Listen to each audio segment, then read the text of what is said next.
Haleluya, puji Tuhan. Selamat pagi Ibu Bini kasih Tuhan Yesus.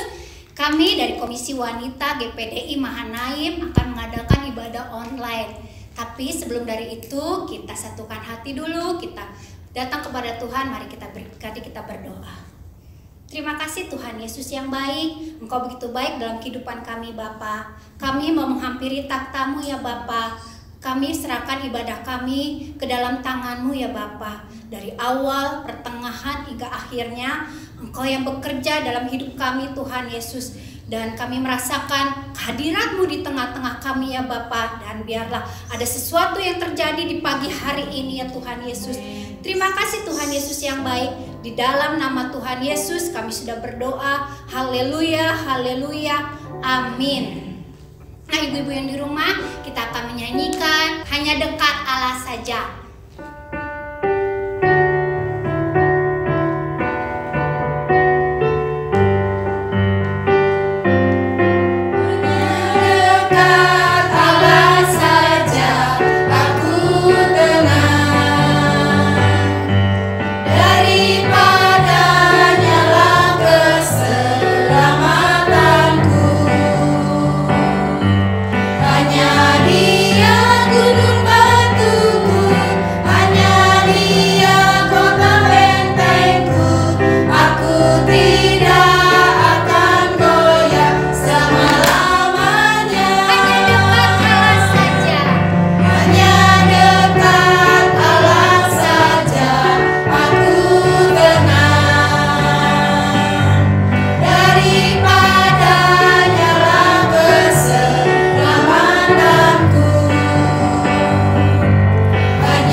Puji Tuhan, kita sudah mendengarkan puji-pujian yang indah yang dibawakan oleh Komisi Wanita Mahanaim di tempat ini. Shalom, selamat pagi, salam sejahtera bagi kita semuanya. Ibu-ibu yang diberkati Tuhan, siapapun kita yang boleh menikmati kabar sukacita melalui kebenaran firman Tuhan yang akan sama-sama kita nikmati pagi ini. Mari kita buka di dalam Alkitab kita, di dalam Injil Lukas pasal yang ke-6, ayat yang ke-43 dan 44. Demikian bunyi firman Tuhan. Karena tidak ada pohon yang baik yang menghasilkan buah yang tidak baik, dan juga tidak ada pohon yang tidak baik yang menghasilkan buah yang baik. Sebab setiap pohon dikenal pada buahnya. Karena dari semak duri orang tidak memetik buah ara, dan dari duri-duri tidak memetik buah anggur. Perikop ini bicara tentang pohon dan buahnya. Jadi setiap pohon dikenal daripada hasil, yaitu buahnya. Ketika pohon ini dikatakan baik, tentu akan menghasilkan buah yang baik juga. Ya, ini adalah satu perikop bagaimana Tuhan Yesus sendiri yang menjelaskan, menggambarkan bahwa setiap kehidupan kita senantiasa menghasilkan buah-buah yang baik, tergantung dari keadaan pohon itu tersebut. Nah, ketika pohon itu menghasilkan buah yang baik, tentu ada satu hal yang menjadi pusat perhatian kita, yaitu sebuah akar, di mana akar ini yang senantiasa tertanam di dalam tanah, yang berfungsi untuk menyerap sari makanan, menyerap air, ya bahkan fungsi dari akar ini sendiri juga untuk memberikan pohon ini supaya tegak berdiri, kokoh berdiri. Nah, pagi hari ini tema firman Tuhan kita adalah berakar di dalam Yesus. Karena ini yang Tuhan rindukan dalam setiap kehidupan kita semua. Amin. Ketika kita benar-benar berakar di dalam Yesus, saya yakin dan percaya kita boleh menghasilkan buah-buah yang baik, buah-buah yang indah bagi kemuliaan nama Tuhan. Nah, tentu hidup yang berakar di dalam Yesus, kita akan lihat di dalam Alkitab kita. Yang pertama, ketika kehidupan kita berakar di dalam Yesus, artinya yang pertama adalah kita hidup dalam mengandalkan Tuhan. Ya, kita buka di dalam Yeremia pasal yang ke-17 ayat yang ke-7. Demikian bunyi firman Tuhan. Diberkatilah orang yang mengandalkan Tuhan, yang menaruh harapannya pada Tuhan. Ia akan seperti pohon yang ditanam di tepi air, yang merambatkan akar-akarnya ke tepi batang air, dan yang tidak mengetahui datangnya, yang tidak mengalami datangnya panas terik, yang daunnya tetap hijau, yang tidak khawatir dalam tahun kering, dan yang tidak berhenti menghasilkan buah. Ini kehidupan yang berakar di dalam Yesus untuk menghasilkan buah yang baik adalah ketika kita dikatakan di sini diberkatilah orang yang mengandalkan Tuhan. Apa arti mengandalkan Tuhan? Mengandalkan Tuhan adalah percaya sepenuhnya kepada Tuhan. Ketika kita percaya sepenuhnya kepada Tuhan, seluruh kehidupan kita izinkan untuk Tuhan yang menguasai di dalam setiap aspek kehidupan kita. Bukan lagi pikiran kita, bukan lagi kehendak kita, bukan lagi keegoan kita, bukan lagi hal-hal yang kita miliki. Nah, seringkali ketika kita hidup di dalam mengandalkan Tuhan, seringkali Tuhan izinkan kita lewati setiap ujian, cobaan, masalah, mungkin sakit penyakit. Ya, sepertinya kita tidak ada lagi jalan untuk kita melewati semuanya. Oleh sebab itu firman Tuhan jamin kepada kita, ketika kita benar-benar berakar di dalam Tuhan, cirinya kita mengandalkan Tuhan, sehingga berkat Tuhan menjadi bagian di dalam kehidupan kita. Apapun kondisi keberadaan kita hari-hari ini, kalau mungkin kita ada di dalam keadaan yang baik, sepertinya ada di zona yang nyaman, rasanya kita hidup hanya biasa saja. Ya, kita mungkin seringkali mengabaikan Tuhan, seringkali lupa untuk berdoa, bahkan seringkali lupa untuk mengucap syukur. Oleh sebab itu, kita juga Tuhan izinkan untuk melewati setiap cobaan hidup ini. Siapa di sini hari ini yang tidak mengalami ujian, yang tidak mengalami masalah? Puji Tuhan kalau memang tidak ada. Tetapi saya yakin dan percaya, terlebih di kondisi kita hari-hari ini, banyak hal yang kita sedang gumuli, banyak hal yang sedang kita hadapi. Biarlah kita mau tetap mengandalkan Tuhan, karena berkat Tuhan menjadi bagian di dalam kehidupan kita. Digambarkan seperti pohon yang ditanam di tepi aliran air, yang tidak akan menjadi kering, terus dialiri air oleh air kehidupan, yaitu pribadi Yesus sendiri, yang merambatkan akar-akarnya ke tepi batang air, ya, bahkan tidak mengalami panas terik, yang daunnya tetap hijau dan tidak khawatir dalam tahun yang kering. Bukankah tahun ini sungguh luar biasa kita lalui? Ya, mungkin banyak orang, banyak di antara kita juga, sepertinya tahun ini adalah tahun yang begitu kering, yang begitu mengkhawatirkan. Tetapi ketika kita taruh hidup kita untuk benar percaya sepenuhnya kepada Tuhan, maka firman Tuhan jaminkan kepada kita yang tidak berhenti menghasilkan buah. Itu bagian kita, berkat yang Tuhan beri bagi kita ketika kita hidup dalam mengandalkan Tuhan. Puji Tuhan. Dan yang kedua, apa yang dimaksud dengan berakar di dalam Yesus, yaitu benar-benar ketika kehidupan kita meninggikan nama Tuhan. Yesus ditinggikan di atas segala-galanya. Di dalam Mazmur pasal yang ke-92, kita lihat ayat-ayat yang akan kita baca, mulai ayat yang ke-13. Orang benar akan bertunas seperti pohon korma, akan tumbuh subur seperti pohon aras di Libanon.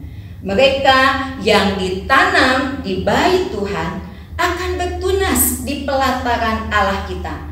Pada masa tua pun mereka masih berbuah, menjadi gemuk dan segar. Mazmur 9 pasal 92 ini adalah berisi tentang nyanyian syukur pada hari Sabat. Bahkan di ayat yang ke-9, tetapi Engkau di tempat yang tinggi untuk selama-lamanya ya Tuhan. Artinya ketika kita tahu menempatkan Tuhan kita, Yesus kita di atas segala-galanya dalam setiap kehidupan kita, tempat yang tertinggi, prioritas kita, makanya seperti firman Tuhan tadi katakan, kita digambarkan seperti pohon korma yang bertunas seperti pohon korma dan tumbuh subur seperti pohon aras Libanon. Pohon korma adalah tumbuh di padang gurun, di suasana yang kering dan tandus. Tetapi kalau kita pelajari hasil dari pohon korma ini, semuanya berfungsi. Buahnya dinikmati, batangnya, daunnya, ya. Karena ketika pohon korma ini ditanam di tanah yang tandus, tanah yang kering di padang gurun, dia akar ini masuk jauh lagi, lebih ke dalam untuk mencari air, mencari sumber-sumber makanan. Dan pohon korma ini boleh berbuah manis, ya, ketika tumbuh di suasana padang yang kering. Demikian juga pohon aras, pohon yang sangat kuat. Artinya apa? Ketika kehidupan kita benar-benar meninggikan nama Tuhan, bahkan dikatakan ayat yang ke-14, yang ditanam di bait Tuhan akan bertunas di pelataran Allah kita. Artinya ketika kita memprioritaskan Tuhan di atas segala-galanya, kita pakai hidup kita untuk melayani Tuhan, kita terus bangun persekutuan kita ada di dalam hadirat Tuhan senantiasa, kita selalu menjadi saluran berkat, melayani pekerjaan Tuhan, melayani Tuhan dalam setiap aspek kehidupan kita. Sehingga benar dikatakan di sini, pada masa tua pun mereka masih berbuah, menjadi gemuk dan segar. Ada amin? Mau kehidupan kita untuk terus mengutamakan, meninggikan Tuhan? Karena berkat inilah yang Tuhan berikan bagi kita. Ya, pohon korma tidak digoyahkan oleh suasana, oleh keadaan, oleh musim, sekalipun musim kering, tandus. Begitu pula kerinduan Tuhan dalam kehidupan kita ketika kita berakar, tertanam di dalam bait-Nya Tuhan, setia di dalam kita melayani Tuhan, mengiring Tuhan dalam segala kondisi apapun. Tuhan izinkan mungkin kita dalam keadaan kering, tandus, tetapi kita tetap memiliki roh yang menyala-nyala di dalam Tuhan. Kita tetap mengembangkan talenta kita untuk kita melayani Tuhan. Kadang-kadang Tuhan izinkan ujian itu untuk memberi kita satu kekuatan, ya. Di dalam Yakobus 1 pasal yang ke-1 ayat yang ke-12, berbahagialah ketika kita ada bertahan di dalam pencobaan. Karena di dalam pencobaan itu membuat kita menjadi tahan uji. Dan akhirnya apa? Ada mahkota kehidupan yang senantiasa Tuhan janjikan dalam kehidupan kita semua. Pagi ini, ibu-ibu yang diberkati siapapun kita, mari kita mau tidak tergoyahkan kondisi kehidupan kita, pengiringan kita di dalam kita mengiring Tuhan. Terus kita mau tinggikan Tuhan, prioritaskan Tuhan, sehingga kita benar-benar menikmati berkat-berkat Tuhan, ya, menjadi gemuk dan segar, dan tidak, walaupun sudah tua, masih berbuah. Artinya kehidupan kita masih terus bisa berfungsi, kita masih bisa berkarya, tidak dibatasi oleh usia kita. Baik yang muda, yang tua, kita mau terus untuk berkarya bagi kemuliaan nama Tuhan ketika kita tahu meninggikan nama Tuhan. Puji Tuhan. Dan yang ketiga, ketika kita berakar di dalam Tuhan adalah ketika kita benar-benar kesukaan kita, hobi kita adalah merenungkan firman Tuhan. Ayat yang tidak asing lagi buat kita tentunya di dalam Mazmur pasal yang ke-1, ayat yang ke-2 dan yang ke-3. Tetapi yang kesukaannya ialah Taurat Tuhan, dan yang merenungkan Taurat itu siang dan malam. Ia seperti pohon yang ditanam di tepi aliran air, yang menghasilkan buahnya pada musimnya, dan yang tidak layu daunnya. Apa saja yang diperbuatnya berhasil. Amin, puji Tuhan. Inilah janji-janji firman Tuhan yang akan kita raih, yang akan menjadi pengalaman hidup kita ketika kita benar-benar hidup di dalam kehendak Tuhan. Seluruh kehidupan kita dipenuhi oleh firman Tuhan. Firman Tuhan yang menggerakkan kita, sehingga kita digambarkan seperti pohon yang ditanam di tepi aliran air, ya. Pasti kita mengerti kalau pohon ditanam di tepi aliran air, dia tidak akan kekurangan cadangan air, cadangan makanan. Begitu pula kehidupan kita.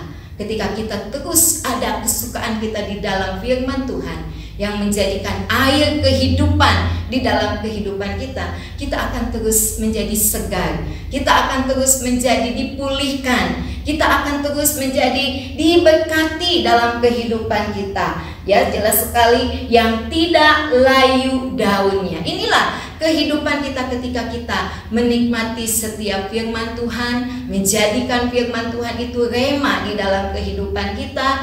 Bahkan hidupku benar-benar menggenapi firman Tuhan, sehingga apa saja yang diperbuatnya berhasil. Haleluya, puji Tuhan. Pagi hari ini biarlah segala keberadaan kita mungkin sulit untuk kita melakukan setiap kebenaran firman Tuhan, tetapi kita mau belajar, kita mau mengerti apa kerinduan Tuhan, supaya di hari-hari akhir ini Tuhan rindu hidup kita untuk menjadi hidup yang kokoh, hidup yang kuat, yang berakar teguh di dalam Yesus, sehingga kita tidak mudah tergoyahkan iman kita.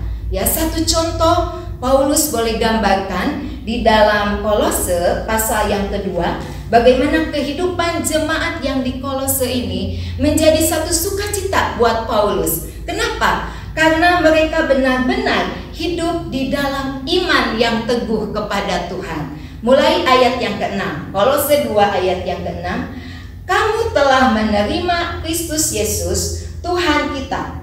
Karena itu hendaklah hidupmu tetap di dalam Dia. Ayat 7, hendaklah kamu berakar di dalam Dia dan dibangun di atas Dia. Hendaklah kamu bertambah teguh dalam iman yang telah diajarkan kepadamu, dan hendaklah hatimu melimpah dengan syukur. Ini keadaan jemaat yang ada di Kolose. Bagaimana Paulus begitu bersukacita menyaksikan di tengah-tengah kondisi keadaan, mungkin adanya pengajaran palsu, adanya kehidupan yang adanya masalah yang bisa membuat iman mereka menjadi goncang. Tetapi kita lihat ketika benar-benar mereka menerima Yesus sebagai Tuhan dan Juru Selamat, sehingga mereka boleh berakar di dalam Yesus dan dibangun di dalam Yesus. Tentu ini yang menjadi kerinduan kita sebagai umat-umat yang percaya kepada Tuhan, sebagai umat-umat yang sudah menerima Yesus sebagai Tuhan dan Juru Selamat di dalam kehidupan kita. Kita tidak mau mengabaikan, melupakan karya keselamatan yang sudah Yesus nyatakan bagi kita. Mari kita semua pagi hari ini kita mau tetap berakar teguh di dalam Yesus, ya, sehingga kita semua mampu untuk mengucap syukur dalam segala keberadaan apapun. Seringkali kita lupa, ya, bahwa setiap pekerjaan kita, mungkin keluarga kita, pelayanan yang Tuhan itu semua adalah yang Tuhan berikan, itu semua adalah kepercayaan yang Tuhan nyatakan bagi kita, dan itu satu anugerah bagi kita. Biarlah kita mau terus menyikapi ini, mengerjakan apa yang Tuhan boleh percayakan kepada kita, sehingga benar-benar ada ucapan syukur. Dikatakan di sini, hendaklah hatimu melimpah dengan syukur. Ya, bukan berarti ketika mungkin ada kekecewaan di dalam perjalanan hidup kita, ada sakit penyakit yang harus dihadapi, kita tidak bersungut-sungut, kita tidak mengomel, kita tidak menyalahkan Tuhan. Tetapi ketika hidup kita benar-benar berakar dan dibangun di dalam Yesus, maka setiap apapun yang menimpa kehidupan kita, walaupun sesulit apapun, sakit apapun, kita mampu untuk mengucap syukur. Inilah buah-buah yang indah dari pohon kehidupan yang kita miliki ketika kita benar-benar ada di dalam Yesus, ya. Tuhan izinkan mungkin hari-hari ini kita hadapi berbagai macam persoalan, tetapi biarlah kita memiliki komitmen yang kuat, kita memiliki konsisten, keteguhan di dalam kita mengiring Yesus. Kita katakan, sekali Yesus, tetap Yesus. Amin. Ya, walaupun mungkin banyak hal yang sepertinya mengiming-imingi kita untuk menanggalkan iman percaya kita, untuk menanggalkan kesetiaan kita, tetapi biarlah seperti jemaat yang di Efesus ini, Paulus boleh menyatakan kesaksiannya bahwa mereka bertambah teguh di dalam pengiringan mereka kepada Tuhan. Bukankah kita semua juga sudah menerima Yesus sebagai Tuhan dan Juru Selamat kita? Mari kita mau tetap tinggal di dalam Tuhan, ya, karena berkat Tuhan itu luar biasa dalam kehidupan kita. Di dalam Kolose ini ayat yang ke-10, Kolose 2 ayat yang ke-10, ayat yang ke-9, ayat yang ke-9 dan ke-10. Sebab dalam Dialah berdiam secara jasmania seluruh kepenuhan kealahan, dan kamu telah dipenuhi di dalam Dia. Dialah kepala semua pemerintah dan penguasa. Inilah tujuan akhir hidup kita ketika kita berakar, bertumbuh, bahkan berbuah di dalam Yesus. Kita memiliki hidup yang dipenuhkan di dalam Tuhan. Amin. Ketika kita memiliki kehidupan yang penuh di dalam Tuhan, kita mampu untuk bertahan di dalam segala kondisi apapun. 3 poin tadi, terus bangun hidup kita untuk mengandalkan Tuhan. Terus prioritaskan Tuhan di atas segala-galanya. Tinggikan Dia. Dan yang ketiga, biarlah kita terus diisi kehidupan kita dengan makanan, yaitu firman Tuhan. Puji Tuhan, biarlah terus pengiringan kita kepada Tuhan lebih dalam lagi. Dan kita akan mendengarkan pujian dari Komisi Wanita Mahanaim.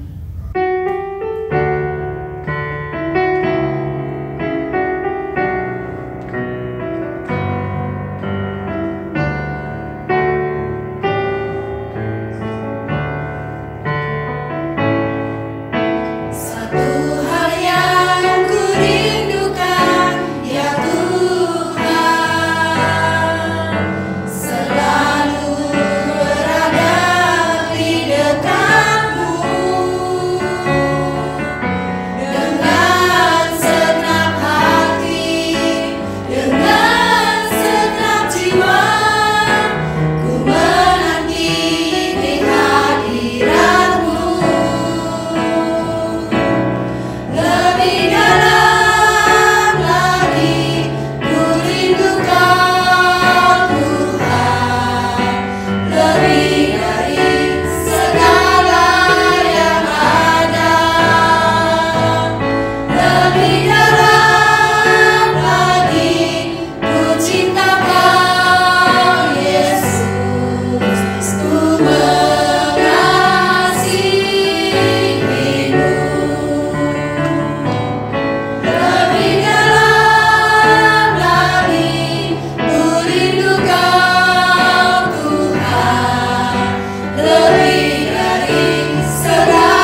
pujian yang indah yang boleh memberkati kita pagi hari ini. Siapapun kita, dimanapun kita berada, kita mau tetap berakar di dalam Yesus.